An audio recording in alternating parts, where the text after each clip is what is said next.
কিরে ভাই, খবর কি? সবাই নাকি ইদানিং কিং হওয়ার স্বপ্ন দেখতেছে। আরে সমস্যা তো একটাই, কারণ সিংহাসন তো মাত্র একটা। আর গত 5 বছরে শাকিব খান বক্স অফিসে যে লেভেলে আগুন জ্বালিয়েছেন, তাতে অনেকেরই ক্যারিয়ার এখন আইসিইউতে। সত্যি বলতে ঢালিউডের ইতিহাসটা আসলে দুই ভাগে বিভক্ত। এক হলো বরবাদ আসার আগে, আর অন্যটা হলো বরবাদ আসার পরে। টানা 3 মাস একটা সিনেমা মানুষকে হিপনোটাইজ করে রাখতে পারে, এটা শাকিব খান ছাড়া আর কারো পক্ষেই কি সম্ভব? আজকে আমরা আলোচনা করব সাকিবের এই ক্যারিয়ারের বেস্ট মুভি আর বাকিদের বক্স অফিস কফিনে শেষ প্যারেক নিয়ে। তো চলুন শুরু করা যাক।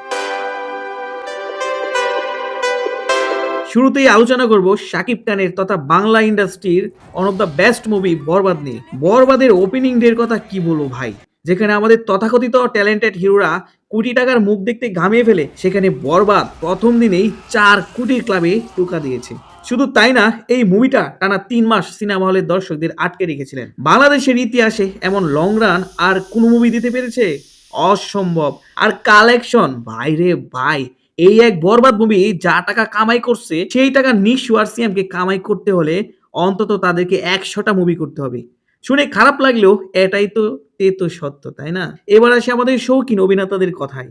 নিশু ভাই সুরঙ্গ দিয়ে একটা হাইপ তুলেছিলেন, কিন্তু দম করতে গিয়ে বক্স অফিসে নিজের দমটাই দিয়ে দিলেন। সাকিবের বরবাদের 1 সপ্তাহের কালেকশন আর আপনার সারা জীবনের কালেকশনের চেয়ে বেশি। আর সিয়াম ভাই জঙ্গলি হয়ে জঙ্গল সাফ করলেও রাক্ষস দিয়ে দর্শকদের পকেট সাফ করতে পারলেন না। আপনাদের মুভি যেখানে 1 সপ্তাহ পর হল থেকে নেমে যায়, সেখানে সাকিবের বরবাদ 3 মাস ধরে থিয়েটারে রাজত্ব করেছিল।